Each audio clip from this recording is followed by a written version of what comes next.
声玄黄天尊。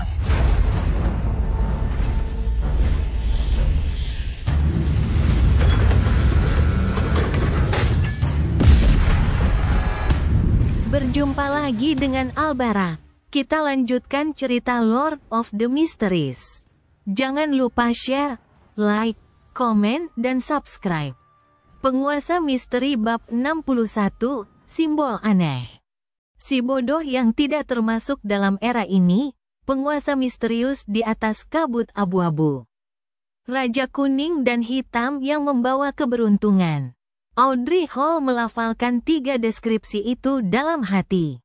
Tiba-tiba ia merasakan gelombang emosi yang bergejolak mengalir melalui dirinya, mencegahnya mempertahankan status penontonnya. Sebagai seorang penggemar mistisisme, dia telah mempelajari Hermes yang digunakan dalam ritual dan telah menguji ritual yang disebutkan oleh sesama penggemar bangsawan dalam pertemuan pribadi sebelum dia ditarik ke dalam kabut kelabu. Atau melakukan kontak formal dengan ketan Beyonder. Tak satu pun ritual itu memberi efek, tetapi ritual-ritual itu telah memberi Audrey pemahaman dasar mengenai struktur mantra. Dengan demikian, ia mengetahui dengan jelas apa yang digambarkan dan dilambangkan oleh ketiga mantra tersebut. Deskripsi tersebut biasanya menggambarkan salah satu dari 7 dewa yang mengawasi dunia ini. Maka, mantra si bodoh itu menyatakan status yang setara dengan Nyonya Merah Tua, Ibu Rahasia, dan Ratu Bencana dan Kengerian. Apakah Tuan Bodoh adalah entitas yang tidak dikenal, misterius, kuat, dan seperti dewa yang dibicarakan Glenn? Sumber bahaya yang harus kita hindari dalam ritual? Audrey segera mengingat komentar yang dibuat selama ritual aneh yang tidak berani dia dan teman-temannya lakukan saat itu. Dia saja kehilangan kata-kata. Alger Wilson, yang tahu dan mengerti lebih banyak daripada Audrey, menggigil dari lubuk hatinya. Jika sihir ritual yang dirancang oleh Tuan Bodoh benar-benar mengarahkannya untuk mengizinkannya menerima permintaan kita harus menyapanya dengan sebutan dia. Dia harus disapa sebagai orang ketiga yang disediakan untuk para dewa.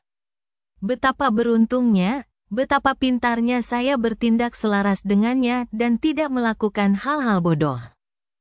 Bahkan ketika saya mengujinya, saya tidak melangkahi batas-batas kenormalan. Mungkinkah dia adalah sebuah eksistensi kuno, misterius, dan mengerikan? Hanya saja dia tidak menampakkan diri di hadapan kita dalam wujud dan nama aslinya. Sang iblis primordial, sang bijak tersembunyi, atau sang pencipta sejati yang diperai oleh banyak gereja misterius? Alger menyadari bahwa si bodoh yang sedang ia lihat sekarang mungkin bukan wujud aslinya. Ia bahkan mungkin tidak memiliki jenis kelamin atau makhluk humanoid. Klein menopang dahinya dengan satu tangan dan mengetuk meja dengan tangan lainnya. Dia menyadari perubahan yang terjadi pada sang pria yang digantung dan sang keadilan. Namun, ia bertindak seolah-olah tidak terjadi apa-apa, seolah-olah semuanya sesuai harapannya. Ia terus berjalan tanpa peduli. Saya berdoa untuk bantuanmu. Saya berdoa memohon kasih karuniamu. Saya berdoa agar Anda memberi saya mimpi yang indah.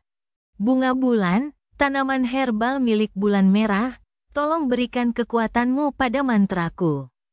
Jeruk jari, tanaman yang termasuk golongan matahari, mohon berikan kekuatanmu pada mantraku. Dia selesai menjelaskan mantra-mantra yang termasuk dalam jenis ritual lain. Setelah selesai, dia tersenyum. Nona, Tuan, apakah Anda sudah menghafalnya? Audrey menghela napas. Ia segera menutup mulutnya dan mengingat dengan serius.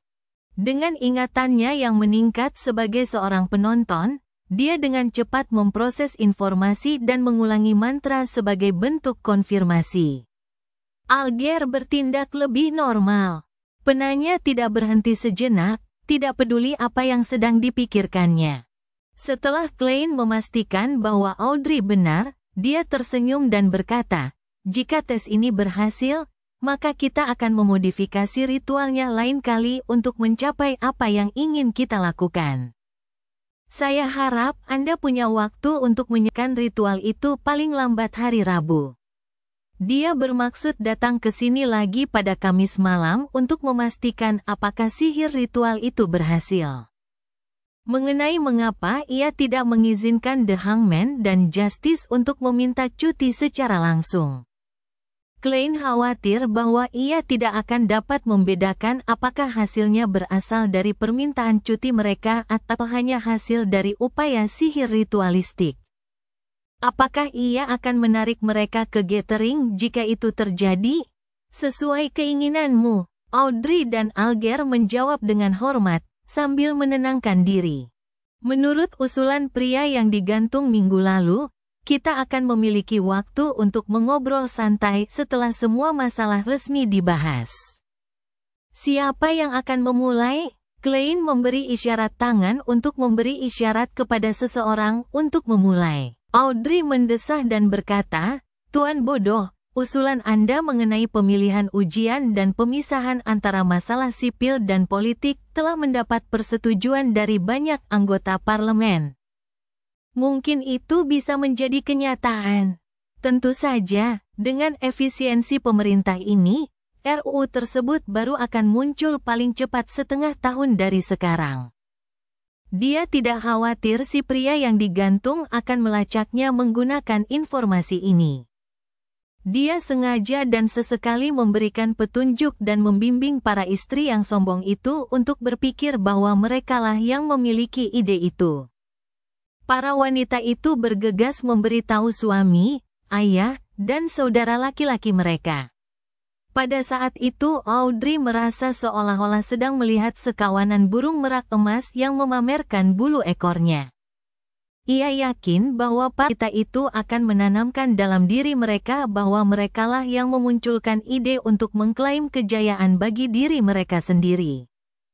Mereka akan segera melupakan peran Audrey dalam masalah ini, saling berebut untuk melihat siapa yang pertama kali memikirkan usulan itu. Menggunakan cara yang luar biasa untuk mengubah sistem sebuah kerajaan ini memberikan Audrey rasa kepuasan yang aneh. Seolah-olah dia telah menemukan cara bagi seorang penonton untuk memengaruhi alur sebuah drama. Semoga saja begitu, jawab Alger dengan nada sarkastis. Dia berhenti sejenak selama beberapa detik, lalu melirik si bodoh. Dia berpikir sejenak sebelum berkata, dalam beberapa dekade terakhir, jumlah aktivitas berbagai organisasi rahasia telah menunjukkan tren peningkatan. Bahkan, ada organisasi baru yang muncul, beberapa di antaranya telah mencapai skala dengan jumlah Beyonder yang cukup banyak. Apakah kau mencoba bertanya padaku alasannya? Aku bahkan belum memperoleh akses ke informasi tentang organisasi ilegal. Klein hanya tersenyum tanpa mengomentari berita tentang The Hangman. Dia mengalihkan topik pembicaraan dan berkata samar-samar, kekuatan kuno akan segera bangun dari tidurnya. Misalnya, kekuatan yang diwakili oleh buku harian keluarga Antigonus. Begitukah? Alger bergumam pelan pada dirinya sendiri, seolah-olah dia mengingat sesuatu. Klein mengalihkan pandangannya ke arah The Hangman, lalu melewati Justice dan berkata sambil tersenyum, jika tidak ada lagi yang bisa dibagikan, maka mari kita akhiri pertemuan hari ini di sini. Sesuai keinginanmu, Audrey Alger berdiri bersamaan. Klein menggerakkan jarinya dan memutuskan hubungannya dengan bintang-bintang merah tua. Ia melihat kedua sosok itu menghilang dari istana megah itu. Ia berdiri dan menoleh ke arah kursinya sendiri yang juga merupakan bagian belakang kursi kehormatan di meja perunggu. Ia melihat simbolnya. Bintang-bintang yang bersinar membentuk simbol yang aneh. Itu bukanlah simbol yang sesuai dengan pemahaman Klein saat ini tentang mistisisme. Ia mengamatinya dengan saksama sebelum mengidentifikasi mata tanpa pupil, simbol yang melambangkan kerahasiaan. Ia juga melihat garis-garis berkelok-kelok yang melambangkan perubahan. Setiap simbol kehilangan sebagian dan saling tumpang tindih, sehingga menciptakan simbol baru. Rahasia yang belum lengkap dan perubahan yang belum lengkap. Apa yang kita dapatkan jika kita menambahkannya? Klein mengerutkan kening dan bergumam pada dirinya sendiri, tidak dapat menemukan jawaban. Ia mengalihkan pandangannya dan berjalan menyusuri istana kuno yang megah itu. Matanya mengamati setiap sudut istana. Dulu ketika aku membayangkan tempat ini, itu hanya konsep kasar. Aku tidak menggambarkan bentuk istana, meja, atau kursi. Dari mana desain ini berasal? Pilihan terbaik? Prototipe pertama? Atau apakah itu merupakan cerminan dari kenyataan? Klein tiba-tiba memiliki pertanyaan yang sebelumnya dia abaikan saat dia melihat istana itu. Harus kukatakan bahwa meskipun aku seorang pejuang keyboard, aku kurang pengalaman di banyak bidang. Aku juga kurang jeli, sampai-sampai baru menyadari pertanyaan sekarang. Dengan refleksi diri seperti itu, Klein berusaha keras untuk memeriksa setiap sudut istana, tetapi tidak menemukan makhluk hidup lain atau sesuatu yang aneh. Klein tidak berani menjelajah lebih dalam, yang tampak seperti negeri ilusi tanpa batas. Ia takut akan tersesat sepenuhnya. Wah, tempat ini memang penuh misteri. Siapa tahu akan ada perubahan di area ini saat aku menjadi lebih kuat. Klein mendesah. Ia melepaskan spiritualitasnya dan menyelimuti dirinya di dalamnya, menyebabkannya merasakan derasnya jatuh. Segalanya berlalu dengan cepat. Segala macam ilusi hancur. Ia menerobos kabut putih keabu-abuan dan melihat kenyataan. Ia melihat meja, gorden, dan rak pakaian di kamarnya. Backlund, daerah permai. Audrey melihat lukisan cat minyak yang tergantung di dinding. Ia merasakan kelembutan bantal berbulu halus di bawah kepalanya. Ia tidak langsung berdiri, sebaliknya, ia mengenang dengan serius apa yang telah terjadi selama pertemuan itu, seakan-akan ia sedang menonton drama yang pernah ditontonnya. Tuan Bodoh memiliki keyakinan tertentu dalam nada bicaranya ketika dia menyuruh kami mencoba ritual itu dan memberi kami deskripsi tentang penguasa misterius, Raja Kuning dan Hitam. Keyakinan. Audrey mengembuskan napas saat dia menganalisis ini dalam diam, tubuhnya sedikit gemetar. Lupakan saja, karena aku tidak bisa melawannya, tidak perlu terlalu banyak memikirkannya. Tuan Bodoh selalu tampak ramah, dia seharusnya menjadi sosok yang menghormati ketertiban. Suasana hati Audrey membaik dengan cepat. Dia memikirkan aktingnya, dan efek samping ramuan yang melemah. Dia bersenandung riang dan turun dari tempat tidurnya. Dia berjalan menuju pintu dan menyesuaikan kondisi pikirannya, mengambil kondisinya sebagai penonton. Saat membuka pintu kamar, dia melihat seorang pembantu berjalan lewat. Dia melihat kapalan lama di tangannya, bekas luka di wajahnya, dan detail serupa lainnya. Dia bisa menyimpulkan banyak hal dari pengamatan ini. Pada saat itu, Audrey merasakan firasat aneh. Ia segera menoleh ke sudut balkon yang teduh. Dia melihat anjing Golden Retriever miliknya, Susie, sedang duduk di sana sambil mengamatinya dalam diam, persis seperti cara dia mengamati pembantunya. Dewiku, bibir Audrey berkedut saat dia mendesah.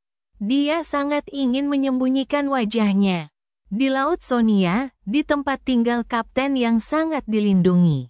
Alger terbangun dan menyadari bahwa tidak ada yang berubah di sekelilingnya. Seolah-olah tidak terjadi apa-apa. Dia mendesah dan berpikir dalam hati, suatu keberadaan kuno. Klein, yang telah keluar dari ritual itu, membuka tirai. Ia mengeluarkan buku catatannya dan mulai menulis lagi. Ia mengingat isi buku harian Kaisar Roselle, berharap dapat memperkuat ingatan itu melalui tulisan dan mencegah dirinya melupakannya di masa mendatang. Klein membaca ulang catatan itu beberapa kali setelah ia selesai menulis. Akhirnya, ia merobek catatan itu dan membakarnya. Aku tidak boleh melupakan poin-poin yang paling penting jika aku melakukan ini seminggu sekali. Namun seiring berjalannya waktu dan meningkatnya kompleksitas misiku, sungguh disayangkan, aku tidak punya ide yang lebih baik untuk saat ini. Aku belum mempelajari kriptografi apapun. Klein menenangkan diri dan meregangkan lehernya. Dia berencana menuju ke klub ramalan. Seorang pelihat didefinisikan secara berbeda oleh orang yang berbeda. Tidak seorang pun dapat mengatakan bahwa metode orang lain salah. Jadi, Klein, yang tidak tahu jenis pelihat mana yang sesuai dengan persyaratan ramuan tersebut, hanya dapat memperbaikinya saat ia bereksperimen untuk memastikan mana yang paling cocok. Penguasa Misteri Bab 62, Saran Sang Pelihat. Sebelum Klein meninggalkan rumah, ia menyempatkan diri untuk membersihkan jas dan topinya dengan sikat kecil dan sapu tangan. Kemudian, ia mencuci kemeja putihnya, lalu berganti ke kemeja linen yang sama beserta satu-satunya mantel murah yang dimilikinya. Ia kemudian berjalan cepat ke jalan. Pertama, gaun Melissa. Lalu, jas Benson. Baru setelah itu aku bisa mempertimbangkan jas kedua untuk diriku sendiri. Uang tidak pernah cukup. Selain itu, kita perlu menabung untuk membeli peralatan makan porselen untuk menerima tamu. Ditambah lagi, aku harus menabung untuk membeli berbagai bahan yang berhubungan dengan mistisisme. Klein duduk di kereta umum dan mencatat status keuangan di rumah. Semakin dia menghitung, semakin dia menggelengkan kepalanya. Ia memperkirakan ia membutuhkan waktu setidaknya 1 tahun untuk membiarkan dirinya, saudara laki-lakinya, dan saudara perempuannya hidup sebagai warga kelas menengah. Tentu saja, itu tanpa memperhitungkan promosi dan kenaikan gaji. Kereta umum melaju melewati jalan-jalan dan berhenti di seberang klub ramalan di Jalan Howes. Klein menekan topi hitamnya dan melompat turun dari kereta. Ia berjalan menyusuri jalan yang sudah dikenalnya dan memasuki klub yang terletak di lantai 2. Ia kemudian melihat si cantik berambut coklat, Angelica. Ada sedikit kemerahan di matanya, tetapi dia tampak sangat santai. Klein mengangkat tangannya untuk menepuk dahinya pelan-pelan dan memeriksanya dengan saksama. Ia menemukan bahwa warna abu-abu yang terpancar dari emosi Angelica telah menghilang. Warna itu telah tergantikan dengan warna putih seperti sinar matahari. Setelah menerimanya, Klein berjalan mendekat, melepas topi, dan tersenyum. Nyonya Angelica, hari ini cuacanya indah, bukan? Angelica mengangkat kepalanya dan terkejut sesaat. Ia kemudian berseri-seri dan berkata, "Kau seperti kucing Tuan Vincent. Kau tidak mengeluarkan suara apapun saat berjalan, bukan? Kau berhasil mengetahuinya? Hehe, aku lupa bahwa kau adalah seorang peramal yang ahli membaca wajah." Dia berhenti sebentar, lalu menggigit bibirnya pelan sebelum membungkuk. Terima kasih atas saranmu kemarin. Aku merasa jauh lebih baik. Aku belum pernah sesantai, sebahagia, dan sepuas ini selama setahun. Mendengar ucapan terima kasihnya yang tulus, Klein pun ikut merasakan kegembiraan dan kebahagiaan yang dirasakannya. Sudut bibirnya terangkat, dan berkata, dengan senang hati. Saat dia berbicara, dia dapat merasakan spiritualitasnya menjadi lebih rileks dan hidup. Apakah ini yang diinginkan ramuan pelihat?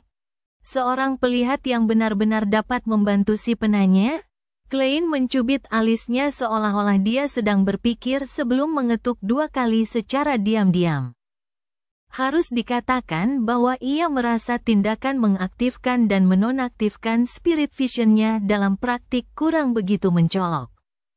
Namun, masalahnya adalah ia belum memikirkan solusi yang lebih baik.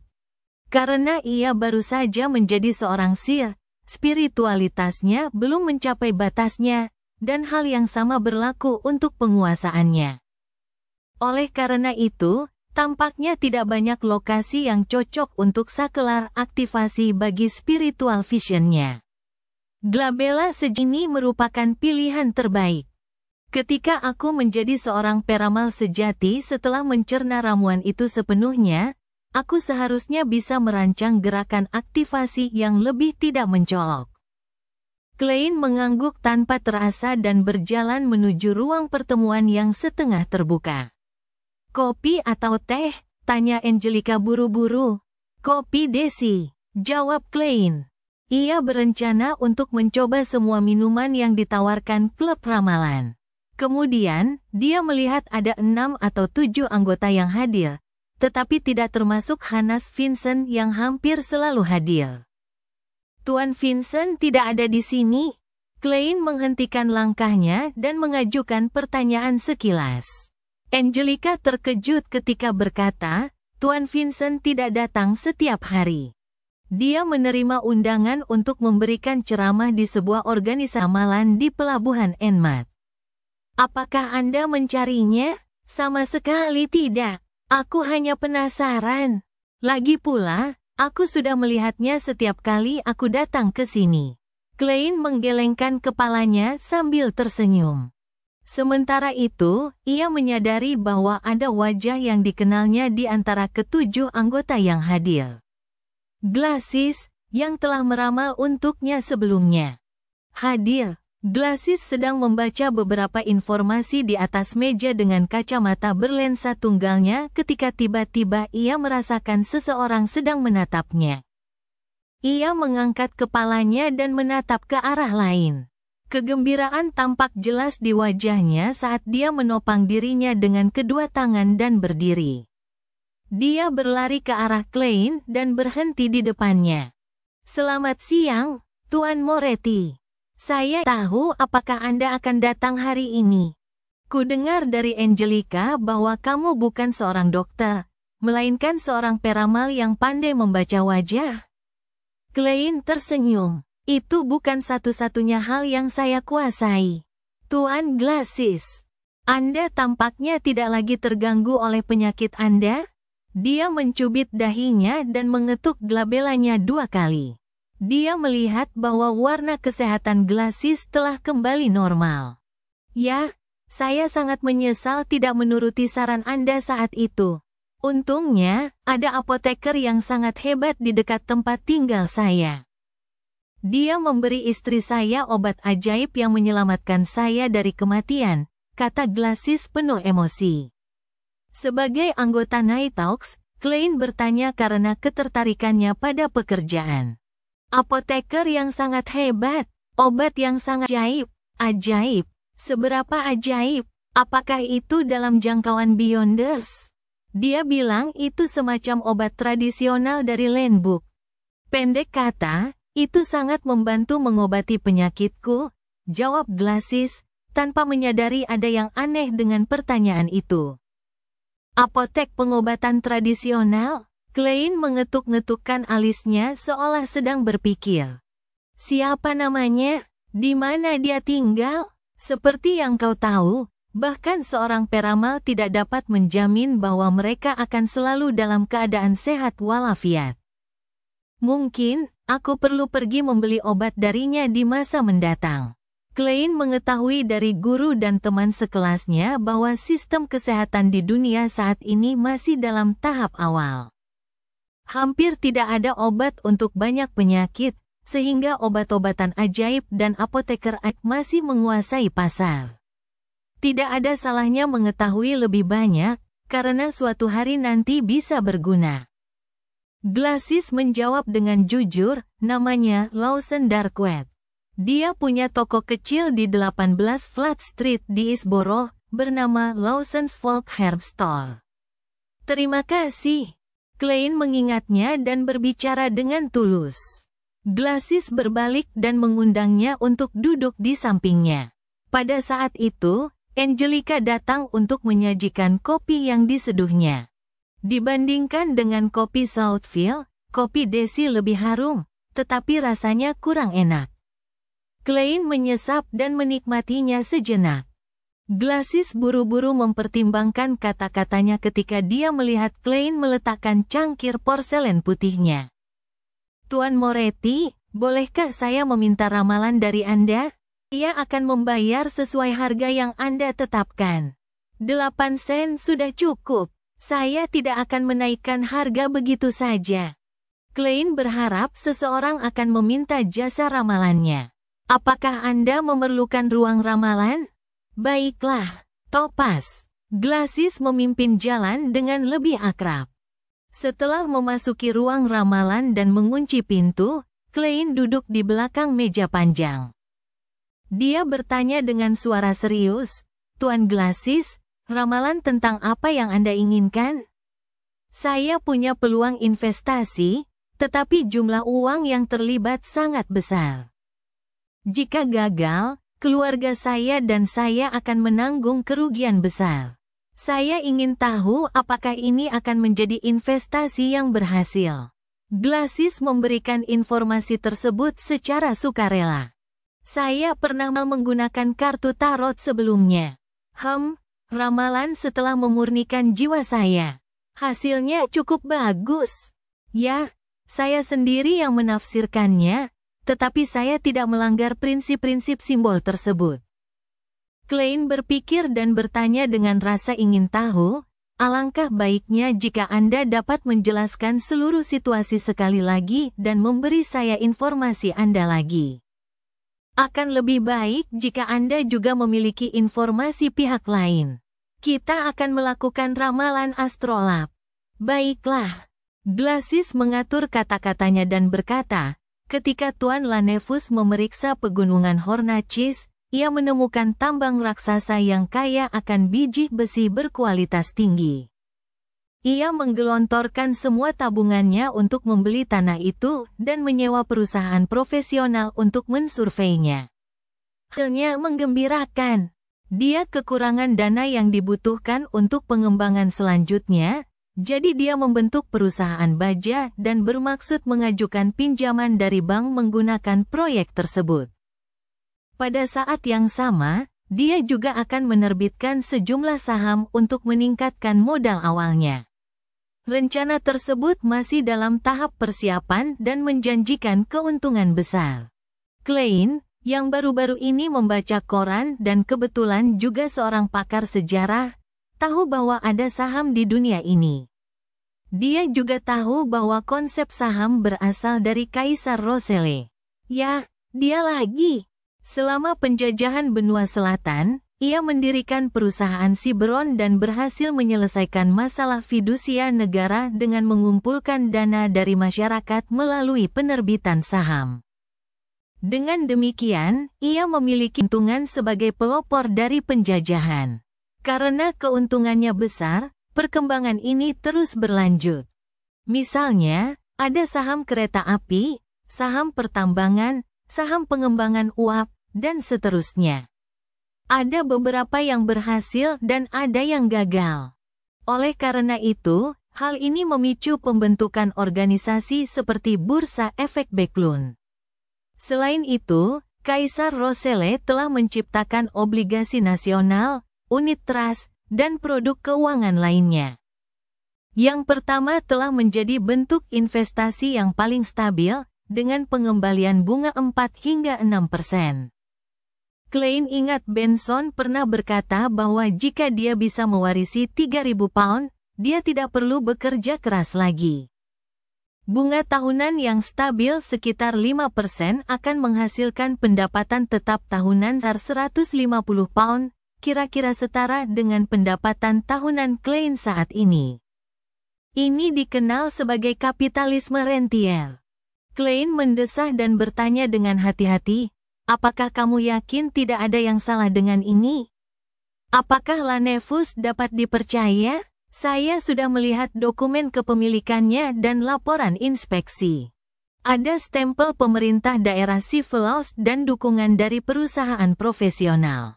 Ditambah lagi, di dalam kantor Lanevus ada foto dirinya bersama Sir de Wayville dan wali kota. Glasses mengangguk sebagai jawaban. Foto bersama, itu tidak berarti apa-apa. Klein, yang lahir di era ledakan informasi, telah melihat terlalu banyak kejadian serupa. Dia tidak mempercayai cerita itu karena itu. Namun, tidak masalah apakah mempercayainya atau tidak. Dia hanya bisa mengambil pena dan menggambar astrolab yang sesuai dengan waktu dan informasi penting yang diberikan Glasses kepadanya. Setelah beberapa lama, Klein menunjuk ke astrolab dan berkata, "Kau seharusnya bisa tahu bahwa ini akan menjadi usaha yang sangat tidak berhasil. Di bawah permukaan yang subur itu ada tebing, jurang. Saran ramalanku adalah untuk menghindarinya." Glasses terdiam, mulutnya menganga beberapa kali sebelum dia menutupnya. Beberapa menit kemudian, dia berkata sambil tersenyum sedih, "Saya akan mempertimbangkannya dengan hati-hati saat saya kembali." Mendengar jawaban ini, Klein hanya bisa menggelengkan kepalanya sambil mendesah pelan. Ia menyadari ketidakberdayaan seorang pelihat. Seorang pelihat hanya bisa memberi saran dan membuat keputusan untuk orang lain. Tepat saat mereka berdua meninggalkan ruangan Topaz, Angelica berjalan mendekat dan berkata, "Tuan Moretti, seseorang menginginkan ramalan Anda." Ketika dia mengatakan hal itu, dia menambahkan dengan berbisik, "Dia tidak meminta rekomendasiku. Dia juga tidak menonton album itu. Apakah reputasiku sudah menyebar?"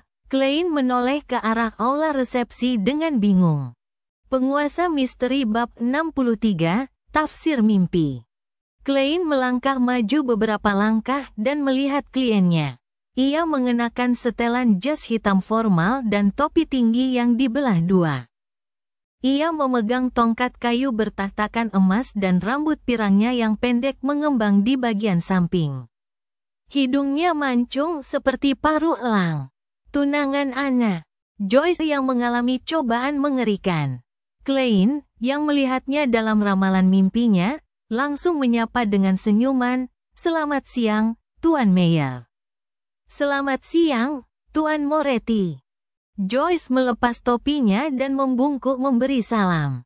"Terima kasih atas saran yang Anda berikan kepada Anna. Dia tidak henti-hentinya memuji betapa hebatnya Anda." Klein terkekeh dan berkata, "Aku tidak mengubah apapun.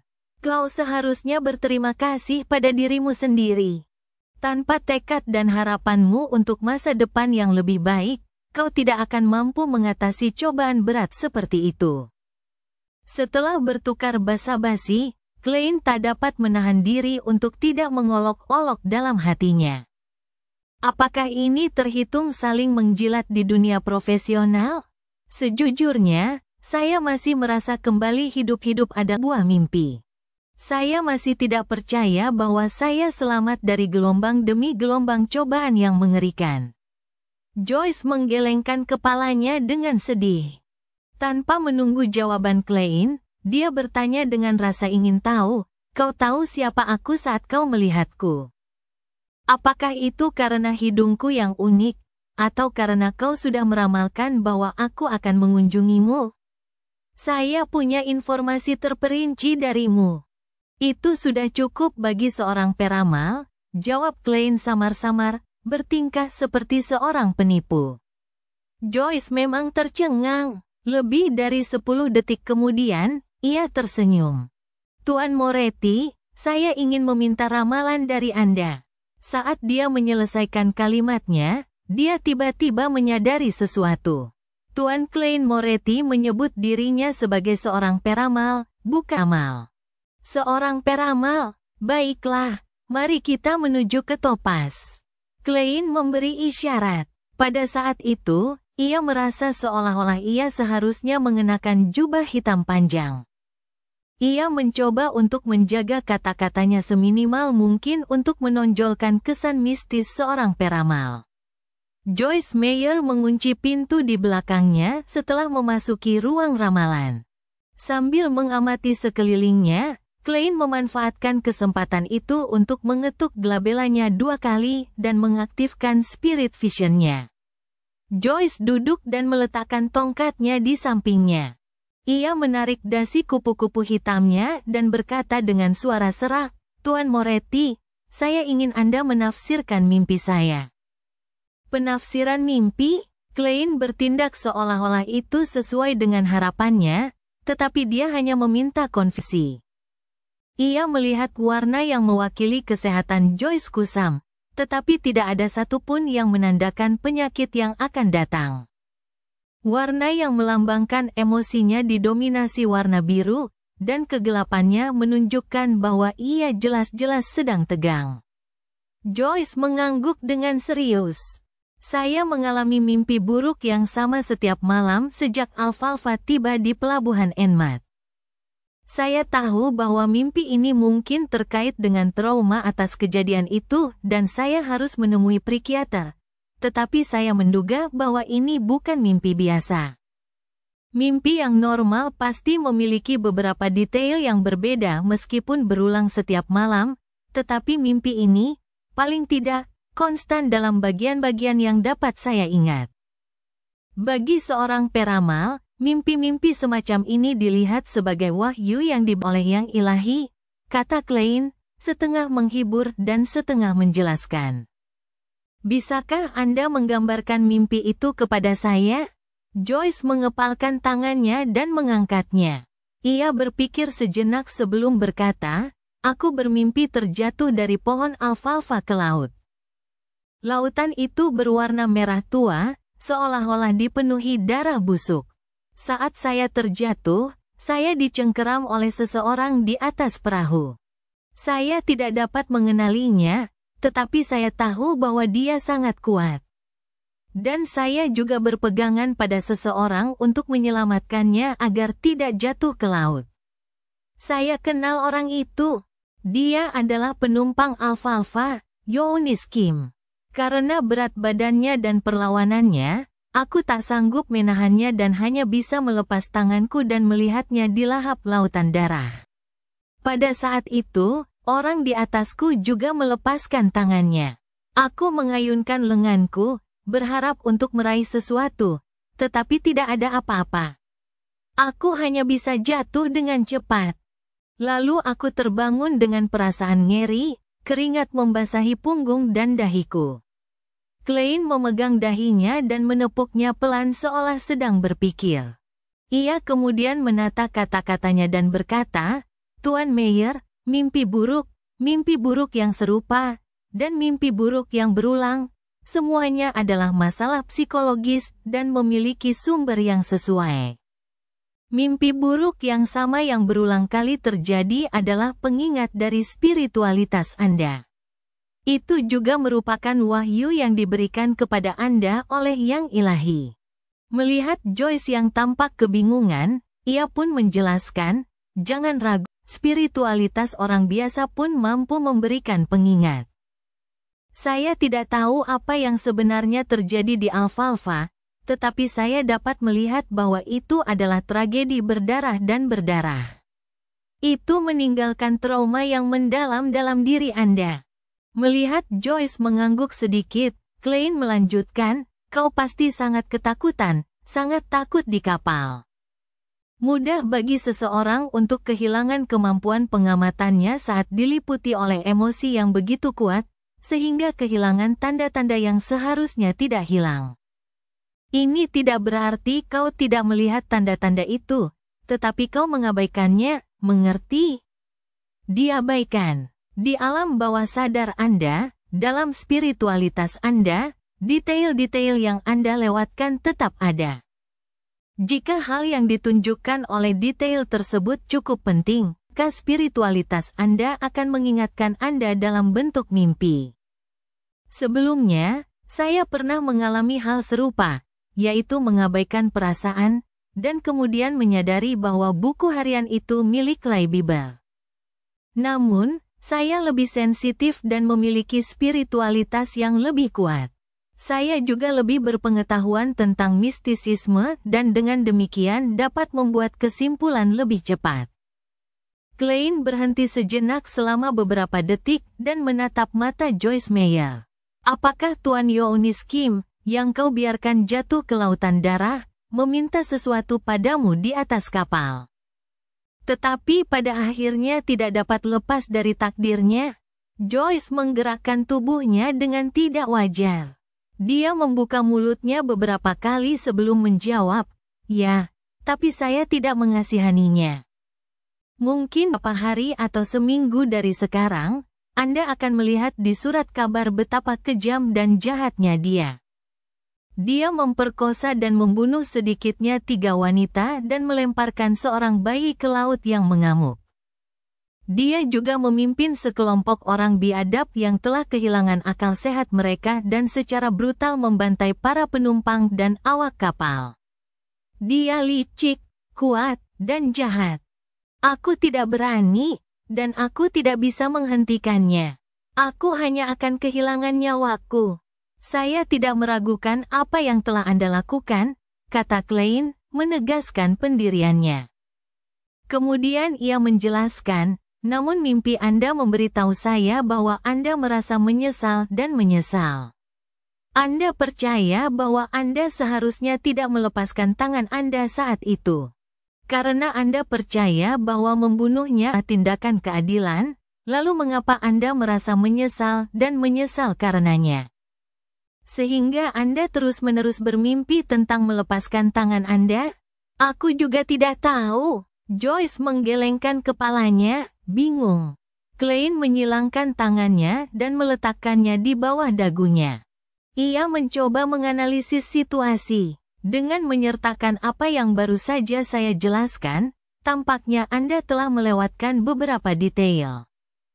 Misalnya, apapun yang disebutkan Yoenis Kim, isi pembelaannya, cara dia menampilkan dirinya, dan sebagainya. Saya tidak dapat mengingat kejadian itu untuk Anda, jadi harap pikirkan baik-baik. Tidak ada apa-apa, yang bisa dia katakan saat itu hanyalah, "Ampuni aku menyerah." Joyce bergumam dengan bingung. Klein tidak tahu persis apa yang terjadi, jadi dia hanya bisa membimbingnya berdasarkan apa yang dia pahami dari mimpi itu. Mungkin Anda merasa bahwa Yoenis Kim lebih berguna jika masih hidup, bahwa ia dapat membuktikan sesuatu atau menjelaskan sesuatu. Joyce mengernyitkan alisnya. Butuh beberapa saat sebelum dia berkata, "Mungkin, menurutku konflik yang muncul di Alfalfa terjadi terlalu tiba-tiba dan berubah menjadi intens terlalu cepat. Seolah-olah kejahatan pasif di hati setiap orang meledak tak terkendali. Itu terlalu tidak normal, sangat tidak normal. Mungkin aku ingin menginterogasi Yoenis Kim mengapa dia bertindak seolah-olah dia dirasuki setan sejak awal." Klein tiba-tiba mendapat ilham setelah mendengar uraian Joyce yang seperti mimpi. Ia berbicara secara misterius dengan nada yang seorang penipu.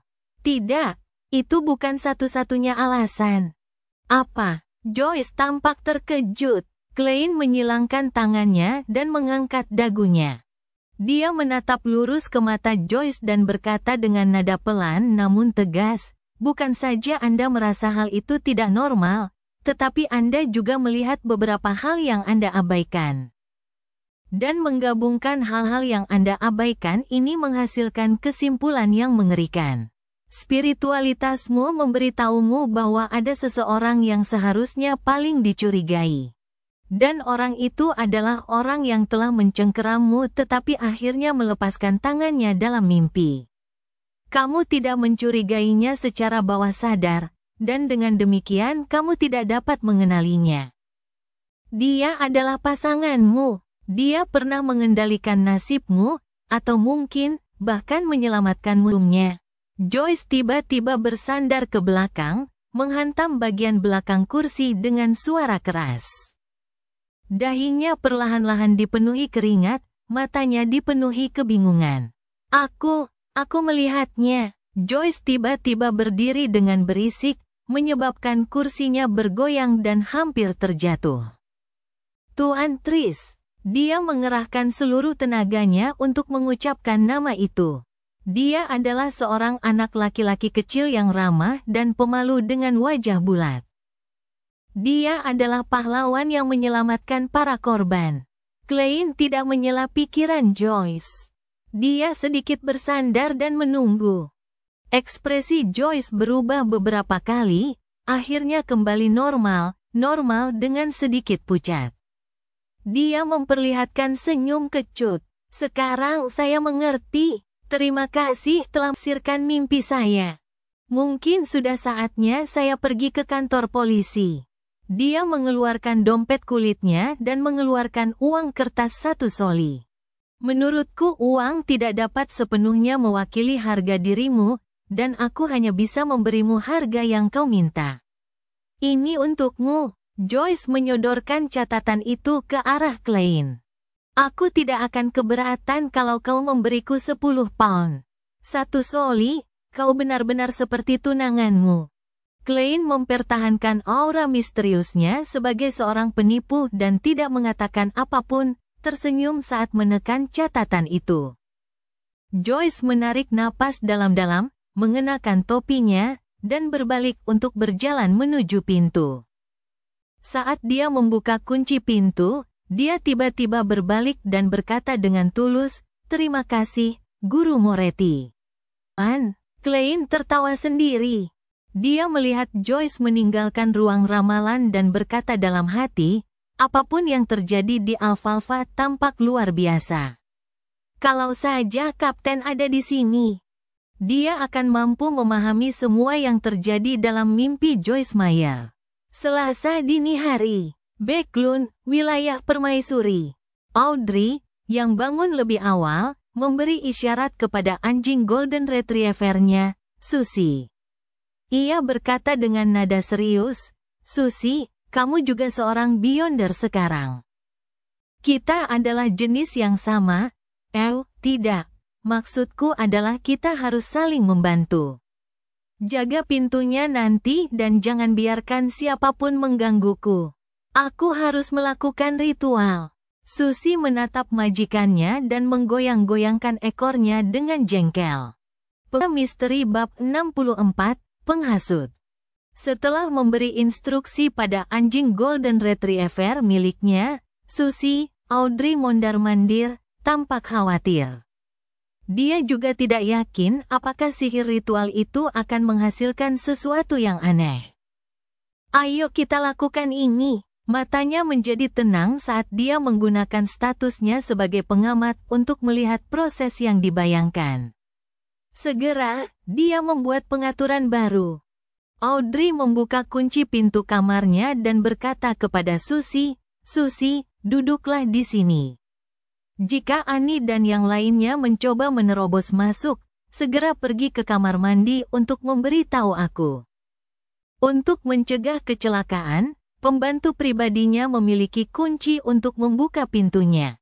Susie menatapnya dengan penuh teka-teki dan mengibaskan ekornya 3 kali. "Bagus sekali. Aku akan membiarkanmu memilih apapun yang kamu mau untuk makan siang hari ini." Audrey mengepalkan tangannya dengan lembut.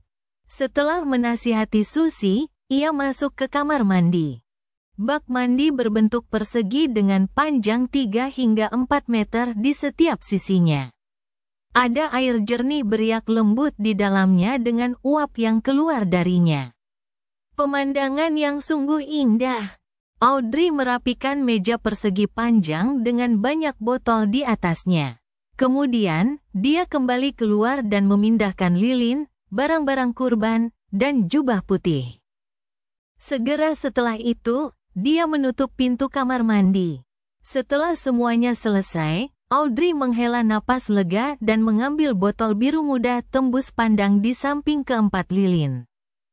Botol silinder itu berkilauan di bawah cahaya.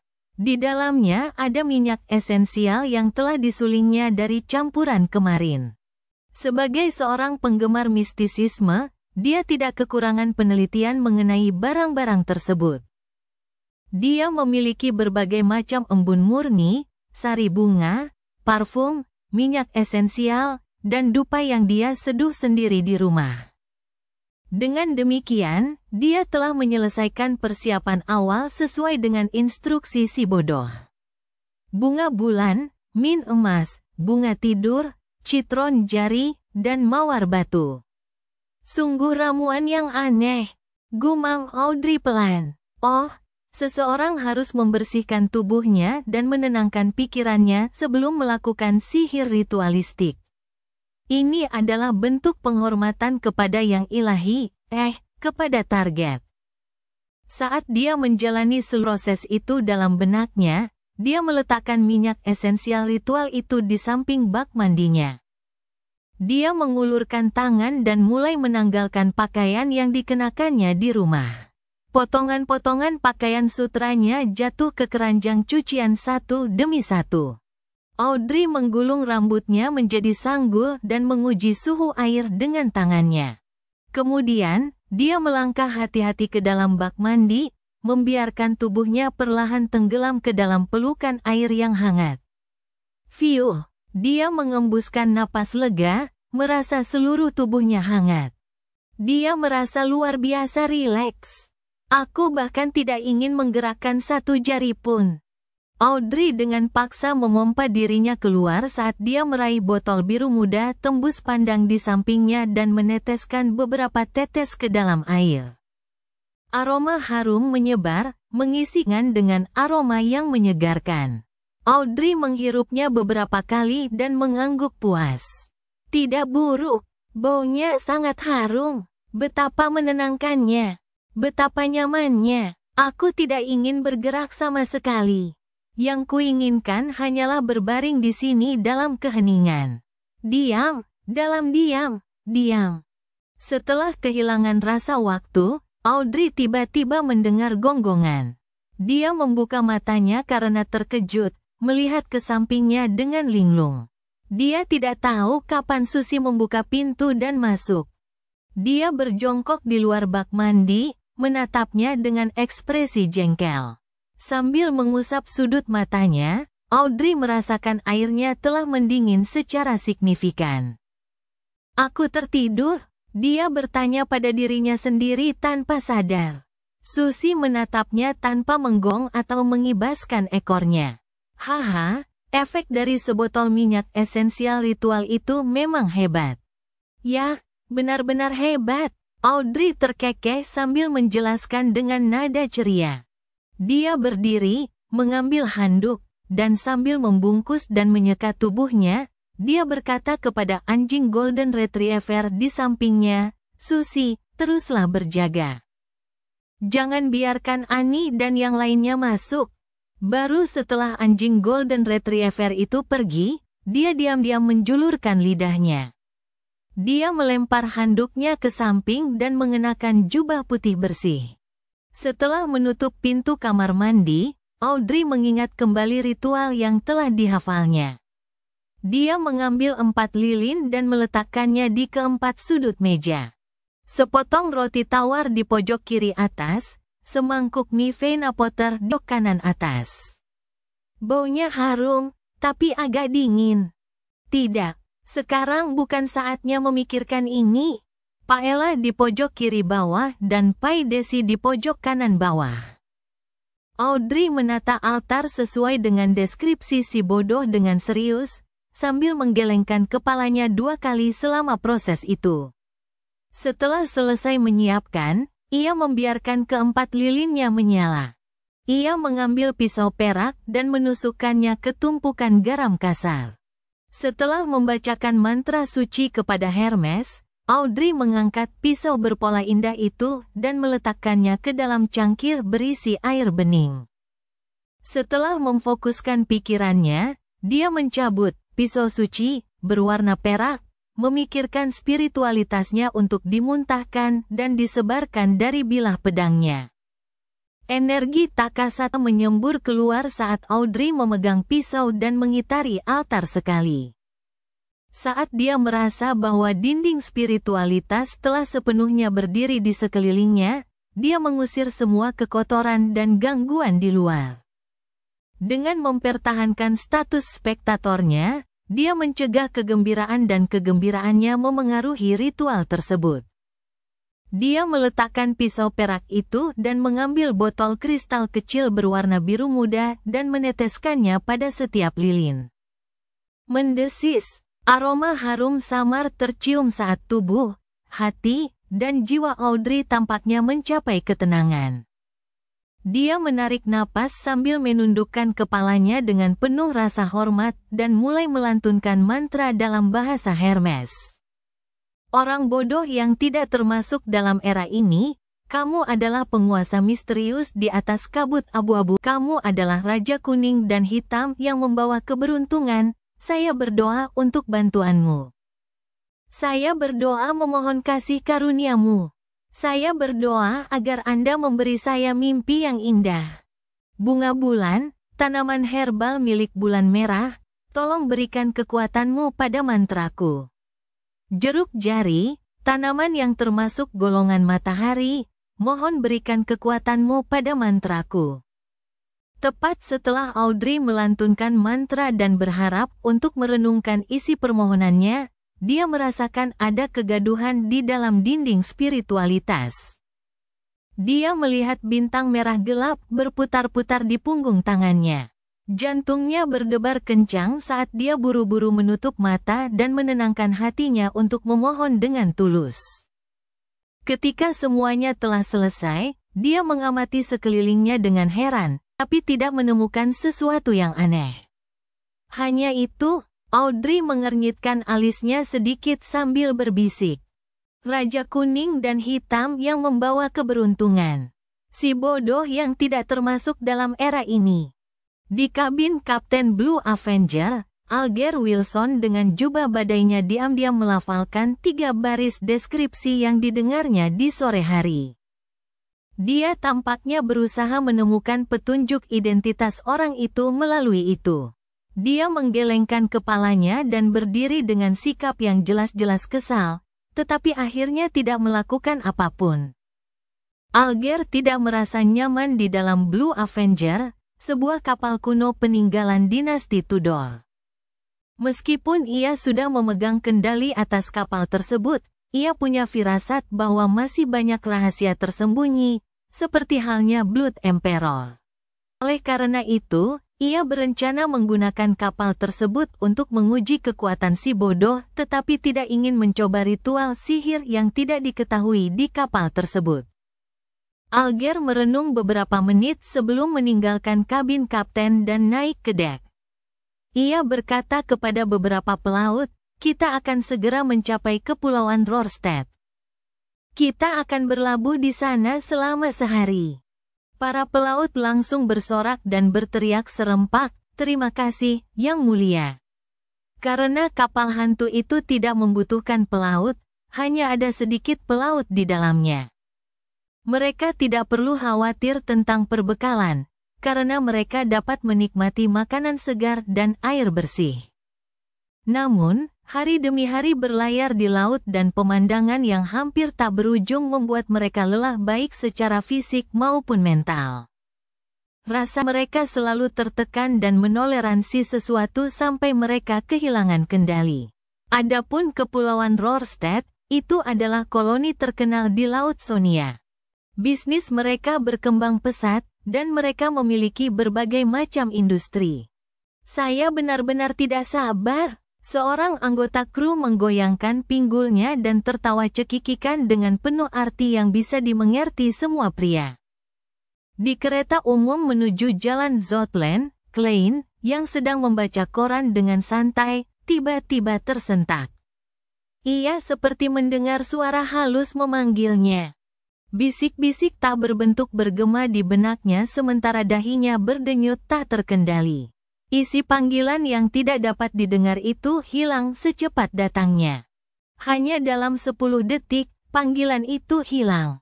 Klein mencubit dahinya dan menahan rasa sakit yang berdenyut detaknya. Apakah ini bisikan-bisikan dari makhluk tak dikenal yang disebutkan oleh Neil tua? Akibat dari peningkatan persepsi spiritual? Pikiran-pikiran melintas di benak Klein saat ia tiba-tiba melihat 4 titik hitam muncul di punggung tangan kanannya. Titik-titik itu seperti tahi lalat kecil yang tidak mencolok. Keempat titik hitam yang berasal dari ritual peningkatan keberuntungan dengan cepat tenggelam, redup, dan lenyap.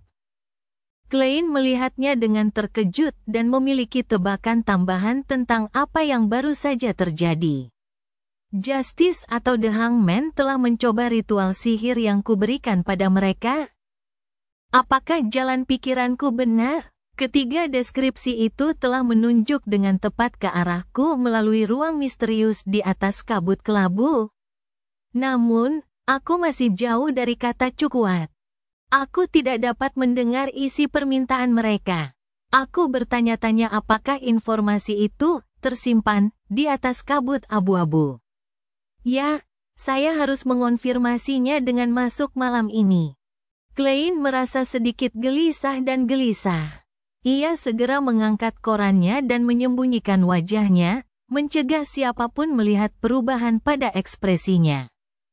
Tak lama kemudian, ia tiba di Jalan Zotland dan memasuki perusahaan keamanan Blackton.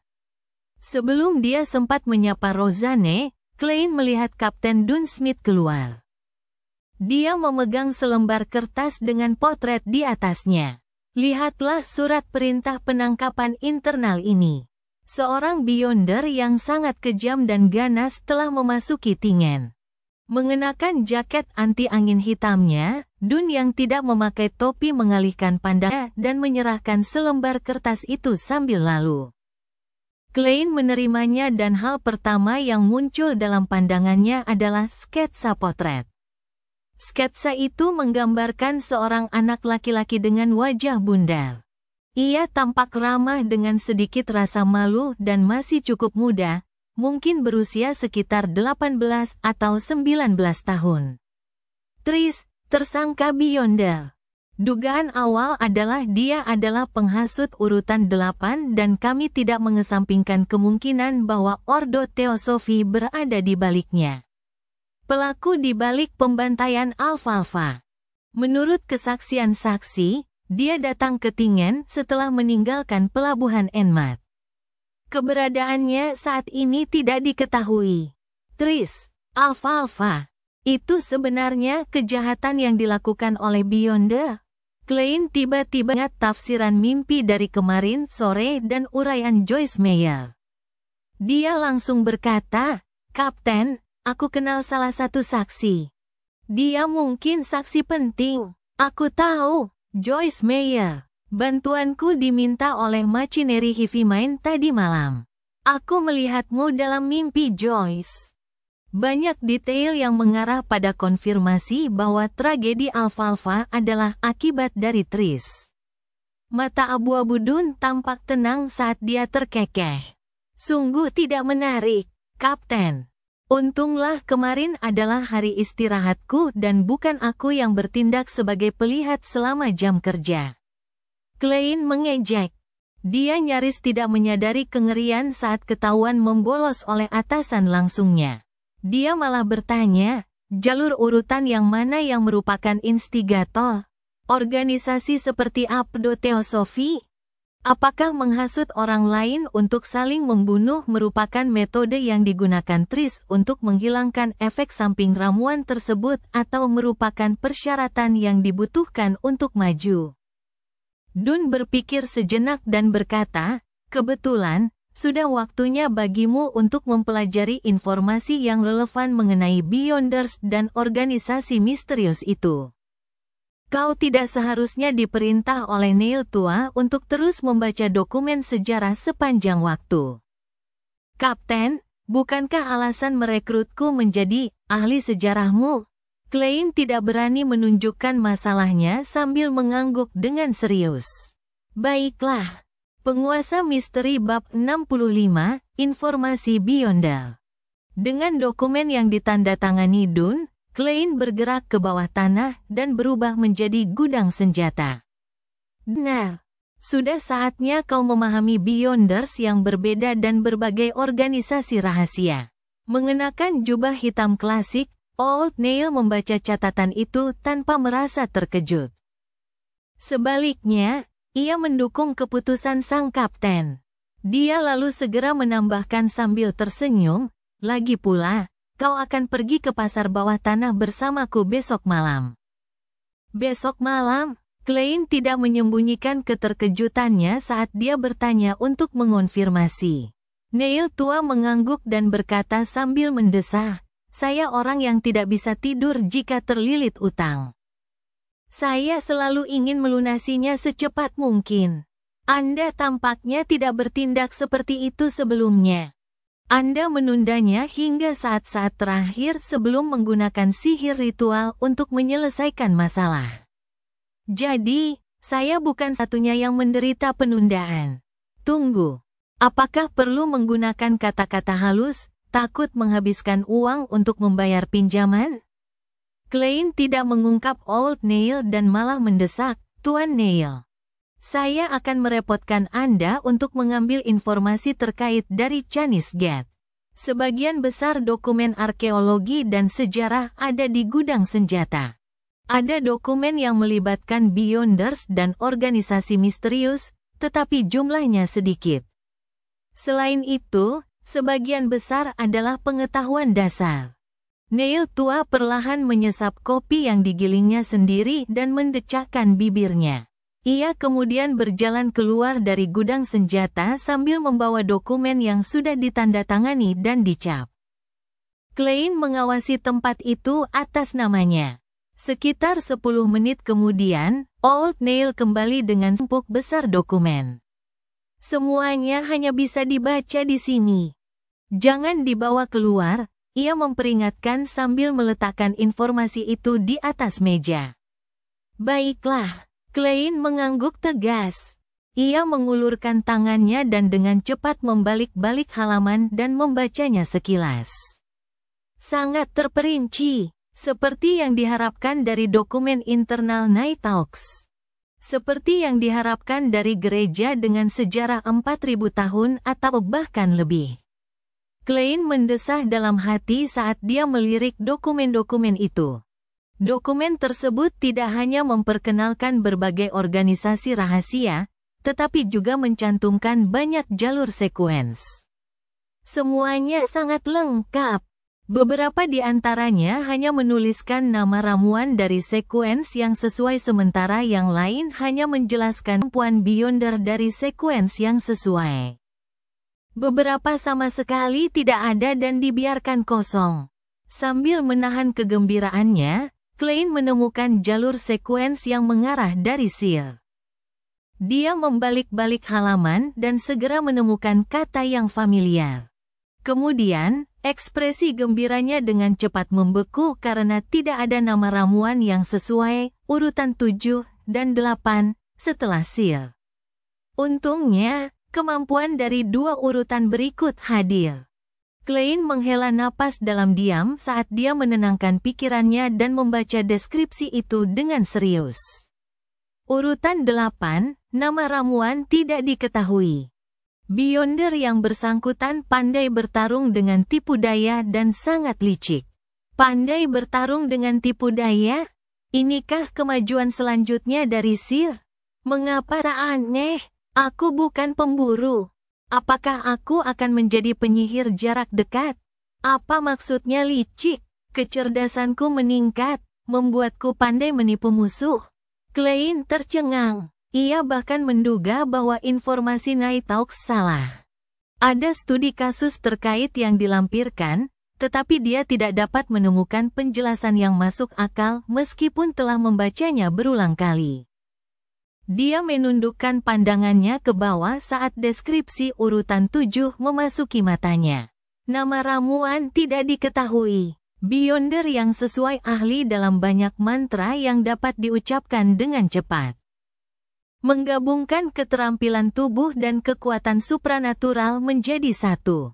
Lebih tepatnya begitu, seperti inilah seharusnya kemajuan seorang pelihat. Klein menghela napas lega. Setelah melihat studi sekuens 7, ia mengalihkan pandangannya ke deskripsi keseluruhan jalur tersebut. Jalur urutan ini pertama kali didirikan oleh keluarga Zarathul dari Kekaisaran Solomon. Selama konflik di zaman keempat, keluarga tersebut tidak hancur total. Nama keluarga tersebut kadang-kadang terdengar dalam sejarah zaman kelima. Diduga terkait dengan organisasi kuno, Ordo Rahasia. Zarathul. Begitu melihat nama ini, mata Klein menyipit. Dia baru saja melihat nama ini muncul di sisa halaman buku harian Kaisar Roselle kemarin sore. Akting Roselle datang dari pengingat sosok misterius yang dikenal sebagai Zarathul. Karena Zarathul yang misterius itu, Kaisar Roselle menyesal tidak memilih sihir. Oleh karena itu, aku secara tidak langsung terpengaruh, mengubahku menjadi seorang sihir. Itu membuat Akting kembali ke pelukan sang sihir. Rasanya seperti semuanya sudah ditakdirkan. Klein mengernyitkan alisnya dan merasa bahwa segalanya agak berbeda. Dari rantai logika saja, ia tidak merasa ada yang salah dalam aspek apapun. Namun, dalam ranah mistisisme, takdir seringkali memanifestasikan sesuatu dan melibatkan masalah baru. Selain itu, transmigrasi adalah masalah yang cukup membingungkan. Dan orang yang kurasuki mencoba bunuh diri karena buku catatan Ordo Rahasia yang hilang. Klein berpikir cukup lama dan punya banyak tebakan, tetapi tidak punya informasi yang dibutuhkan untuk membuktikannya. Setelah berulang kali membaca informasi tersebut, dia akhirnya mengesampingkan idenya dan membaca cat lainnya. Dia pertama kali menemukan Sailor Sequence dan mendapati bahwa itu memang milik penguasa badai. Untuk lawan lama yang mungkin belum pernah mereka hadapi selama lebih dari 2 hingga 3.000 tahun, catatan internal Nighthawks cukup terperinci. Urutan 8, Bangsa Amarah. Nama kuno, Penjaga Badai Angin. Beyonder yang sesuai dapat melepaskan beberapa serangan yang melampaui ambang batas normal saat marah. Kekuatan dan kecepatan mereka sangat ditingkatkan. Menghadapi mereka seperti menghadapi badai. Urutan 7, Pelaut. Nama kuno, Pendeta Badai. Beyonder yang bersangkutan juga seorang sarjana astronomi dan geografi. Mereka memiliki pemahaman intuitif tentang medan magnet, arus laut, arah angin, dan awan. Sebuah perahu dengan pelaut tidak akan pernah tersesat di laut. Mereka bahkan lebih dicintai oleh lautan dan memperoleh peningkatan dalam setiap aspek di laut. Mereka adalah sahabat air. Mereka dapat beraktivitas bebas di bawah air selama lebih dari setengah jam. Mereka dapat mengeluarkan mantra yang berhubungan dengan air dalam jumlah terbatas. Beberapa merupakan hasil dari kemampuan mereka sendiri dan beberapa merupakan anugerah dari penguasa badai, misalnya. Seorang pelaut Sequence 7 sangatlah kuat. Klein mengangguk sambil berpikir keras. Dia menduga bahwa The Hangman adalah seorang penjaga badai angin, jika bukan seorang pelaut. Dari apa yang telah dia lakukan akhir-akhir ini, kemungkinan besar dia adalah yang terakhir. Hal ini juga menunjukkan bahwa Hangman adalah anggota Mandated Punisher atau bajak laut yang diam-diam diserap oleh gereja penguasa badai. Mengesankan. Klein membalik beberapa halaman dan menemukan kemajuan Spectator. Dia menemukan bahwa deskripsinya identik dengan apa yang dikatakan The Hangman. Urutan 9 Spectator seperti seorang pelihat. Mereka tidak memiliki sarana pertempuran langsung dan hanya dapat mengamati target untuk memperoleh informasi, serta mengetahui pikiran target yang sebenarnya. Dengan melakukan hal itu, mereka dapat memberikan pengaruh dan bimbingan halus untuk menyebabkan situasi berkembang sesuai keinginan mereka. Urutan 8 telepati merupakan kemajuan dari Spectator. Pengamatan mereka tidak hanya terbatas pada detail yang dangkal, tetapi juga lebih dalam ke aura seseorang, tubuh ether, atau wilayah misterius lainnya. Kombinasi keduanya memungkinkan seorang telepati untuk memahami pikiran seseorang secara tepat seolah-olah mereka dapat membaca pikiran mereka. Di hadapan mereka, sulit untuk menyimpan rahasia apapun. Psikiater urutan 7, yang juga dikenal sebagai analis jiwa, memiliki peningkatan lebih lanjut di atas fondasi urutan 8. Mereka dapat mulai memengaruhi target secara langsung. Misalnya, mereka dapat mengobati masalah maniak target atau sebaliknya, menyebabkan mereka menjadi maniak dan kehilangan akal sehat. Seorang Beyonder yang sangat sulit untuk diperhatikan.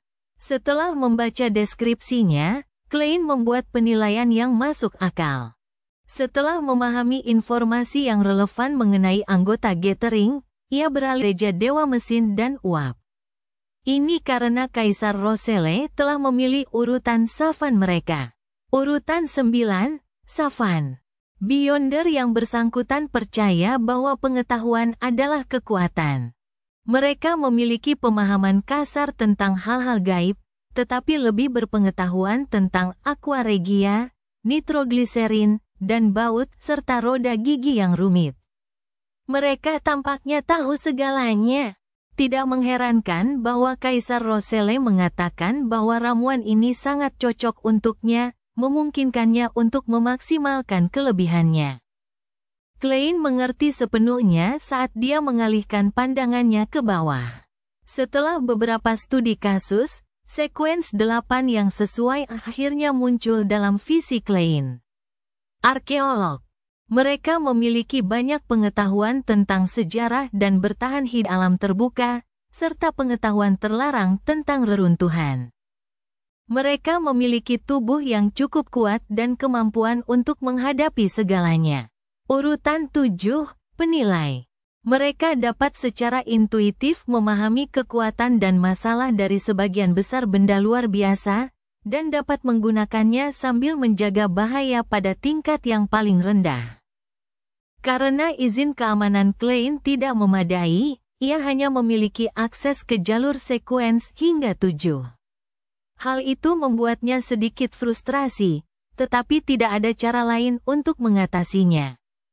Ia hanya berharap Backlund segera mengirimkan artefak tertutup 2049 untuk memastikan apakah Ray Bieber adalah keturunan keluarga Antigonus.